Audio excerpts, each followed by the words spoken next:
The pull-up is one of the best exercises you can do. It's functional and involves a lot of muscles. To get the most out of it and make your pull-ups perfect, you should take a look on these 4 points. We are starting right here with the mistakes. When you do pull-ups, you should always aim for a full range of motion. Do not only use the upper or lower part of the movement and go into full extension of your arms at the bottom. A pull-up should also be performed with strength and not with momentum. Avoid any form of kicking and swinging. Of course, it's also important to control the movement the whole time. Don't let yourself fall into your joints. The last mistake is to not pull evenly. You should control yourself to pull with both sides equally to avoid imbalances. The next point is the width of your grip. Here you can choose different versions from a wide to a close grip. Avoid a too wide grip, because the wider you choose the grip, the more your elbows go to the side.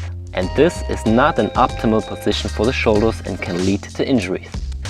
When you choose a narrow grip, your elbows stay close to the body. This is not bad at all, but to target your latissimus optimally, you should choose a grip which allows you to do a mix of extension and adduction. With this arm movement, you will target your lats in an optimal way. A shoulder-wide or little more than shoulder-wide grip is optimal for that movement. Of course, you can also use other grips for your pull-ups, like the chin grip or a neutral grip. The different grips will work different parts of your arms more or less, and also have a little influence on your back. The next point is often neglected but very important. It's about the shoulder blade movement. A pull-up isn't just about bending your arms. First of all, you have to pull your shoulder blades down to get the necessary tension in your back. After that, you bend your arms and also try to pull your shoulder blades together. We want to avoid a rounded shoulder, because in this way you don't target all the muscles in your back in an optimal way. The rounded shoulder position can also lead to imbalances and injuries in the long term. This leads us to the fine-tuning of the movement, and here it gets a little bit controversial. There are 2 different body positions for a pull-up. Some people prefer the straight, or also known as the hollow body pull-up, and some prefer the arched back pull-up. The straight pull-up has the advantage that you work your core, because you tilt your pelvis backwards, and with that you engage your abs. The negative thing about this movement is that it can be counterproductive for your back engagement. When you tilt your pelvis and engage your abs, you trigger your anterior muscle chain. But the actual goal of a pull-up is to activate your posterior chain in your upper body. It is possible to do both at the same time, but it's very hard and often leads to a suboptimal movement.